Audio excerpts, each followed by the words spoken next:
Of a day, my broskies. I notice every entry in games you should play, except for the fighting game video, are all story driven. But today I break that streak and tell you about a game where the story takes a back seat. Middle Earth: Shadow of Mordor. It's been a long time since I played a game where I did not really care for the story, where encountering enemies is welcomed rather than avoiding them. The gameplay is so entertaining, and maybe, just maybe, gameplay is important in game design. Nah, I'm just kidding. Shadow of Mordor was developed by Monolith Production and is published by Warner Bros. The game was released on September 30, 2014. Monolith was also responsible for Fear, Fear 2 Project Origins, Condemned Criminal Origins, and Condemned 2 Bloodshot, so you know they have experience and have made other great games. Monolith is an American video game developer based in Kirkland, Washington, and was acquired by Warner Bros. In August 2004. Just in case you're watching this and haven't played Shadow of Mordor, I want you, the viewer, to sit back, make yourself comfy, and just soak in all the info I'm about to hit you with, because this is one great game you all should play. One thing to note is you do not need to know the Lord of the Rings lore to play the game. If you do possess those knowledge, then you will understand and take pleasure with all the references, but you don't need to watch the entire movies to enjoy the game. Okay, so let's begin.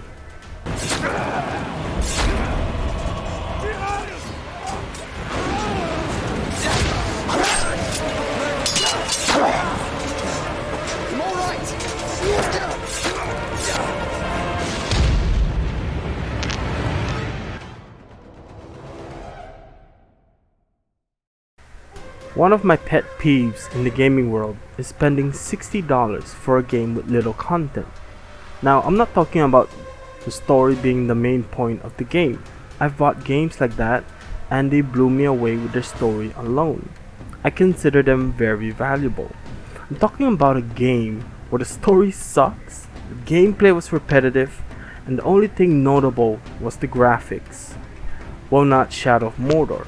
According to HowLongToBeat.com, this game is full of content with the main story alone being 18 hours long. Damn!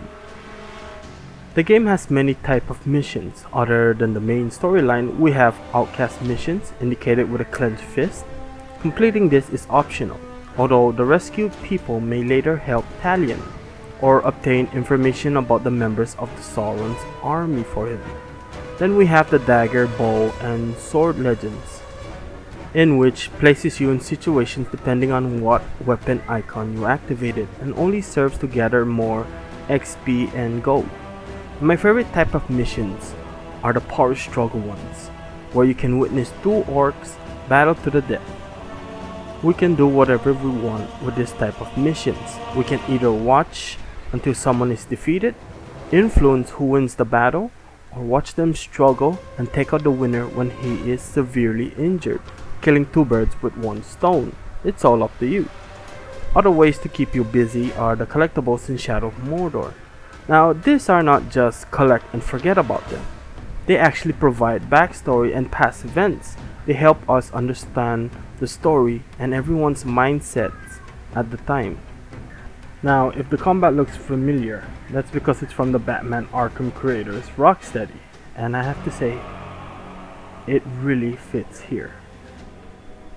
Like in the movie, there's a lot of these sons of bitches, and this combat system is the only way to deal with the horde of Aurochs. Now, the only problem I have with Shadow of Mordor's combat system is that it seems too easy. I can somewhat spam buttons, unlike the Batman Arkham games. Another problem is that it's an exact copy, so players like me who had played Batman games had no problem with the combat. But other than that, the content will leave you overwhelmed with many things to keep you occupied, and with its price at affordable rates, it's a win-win situation. Show me another treasure from your dreams. Yes. We will prove ourselves, Bright Master. We will prove we are friends. Take us to it.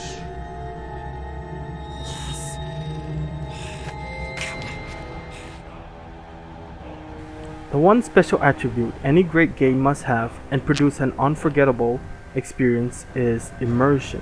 No matter what tale you're trying to convince me, whether it's a slice of life or a sci-fi story, you must involve the players mentally. Some games do this with remarkable characters, legendary soundtracks, and or amusing gameplay. Now in Shadow of Mordor, you play as the ranger Talion, and after an invasion led by Sauron's army, Talion is slain along with his family. He is then bonded with a wraith named Celebrimbor, and together they exact their revenge against the army of Sauron. So revenge is the drive for Talion. Now other than the story, I feel his rage and motivations through the animations. Every strike to his adversary is masterfully animated. I love seeing Talion perform his fatalities. Every decapitated head looks fluent, every thrust of his sword looks stunning, and it helps me immerse myself.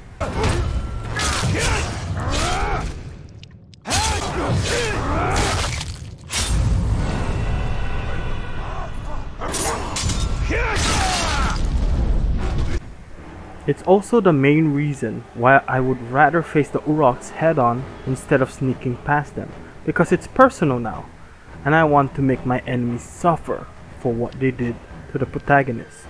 And I know this reason may sound ridiculous, but actions do speak louder than words.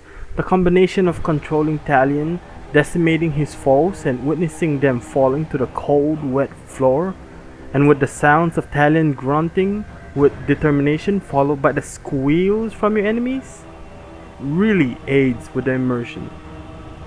I really do feel like I'm in Middle Earth with Talion and Celebrimbor. So Monolith did a great job with the animations. Another worth noting is the fitting voice acting. The voice actor for Talion is none other than Troy Baker, who is known for portraying other famous game characters like Joel in the Last of Us series, Booker DeWitt in Bioshock Infinite, and many others. The Uroks' voices are also brilliant. Everyone sounds the same, but unique. I know that it does not make sense, but every Urok sounds different with their own individual personality. I never felt as if I'd battled the same Urok even though their body type and voices are similar. I've never seen the inside of a Caragor. Let her loose! Death and carnage. A man after my own heart. But I'll rip yours out first. Now you are truly outnumbered. Attack! There's also RPG elements in the game. You can unlock more skills to effectively maim those Urok scum. You can spend points to increase important stats like health, focus, and arrow capacity. Also, you can increase your weapon's rune slots.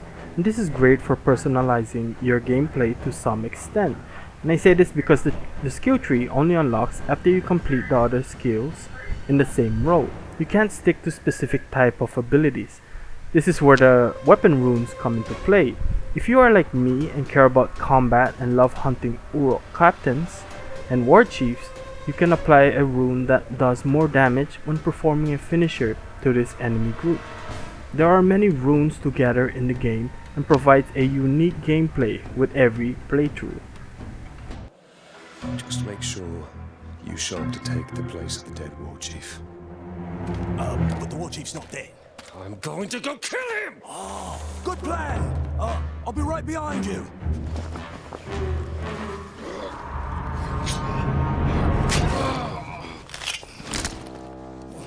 It works.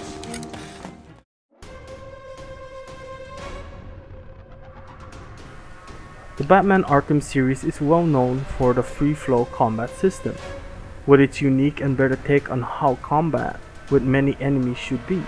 I bring this up because this system is here in Shadow of Mordor.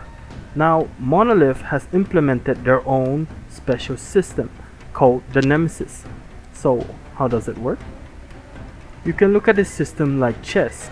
The newly added orcs are like pawns in a chessboard. They start in the front and are weaker compared to the Warchiefs at the back. But as time passes, they begin to evolve and grow in rank.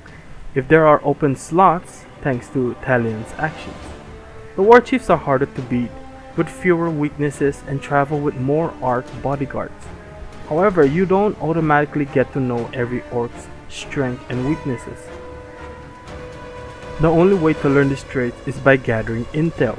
You can gather this info by engaging them in battle and learning by performing every action, but these battles are hard. Knowing how to defeat an enemy is almost a necessity. An easier way to obtain that info is to hunt down a lowly Orc in Sauron's army and use your godlike Wraith abilities to enter its mind and gather intel on one of the captains or warchief that Orc knows. But here's where the Nemesis system really shines. Now, Talion cannot permanently expire because of his connection with his Wraith companion, but if a low-ranking lucky Orc deals the final blow to Talion, that Orc or Uruk is renowned and promoted to a higher rank. This is also true with captains and warchief. So if you keep falling to the same Orc over and over again, he becomes stronger. But what is great is that the player is now enraged because that stupid cheating Orc has now humiliated you once more.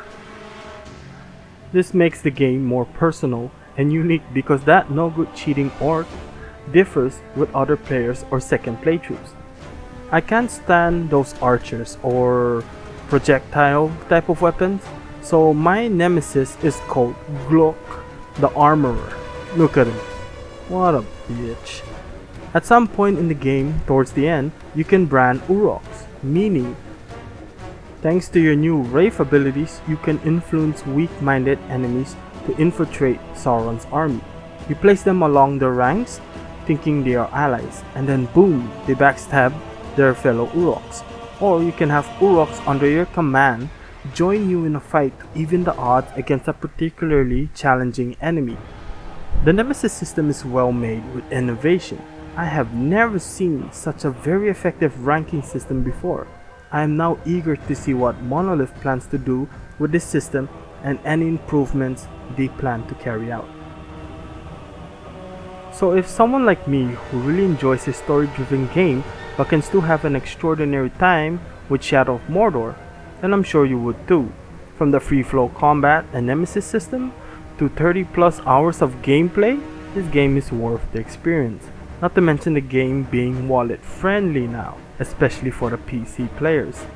Monolith developed the sequel for Shadow of Mordor, and if you think this game is long, Middle-earth Shadow of War clocks in at 55 hours plus. That's almost twice as more than the original. So if you have a few bucks lying around and don't know what to play next, go do yourself a favor and experience Shadow of Mordor. Well, that's all I have to say about this great game. Thanks for watching, guys. If you do play this game already, let me know what impressions it left you with, whether it was good or bad. Alright bros, next up we have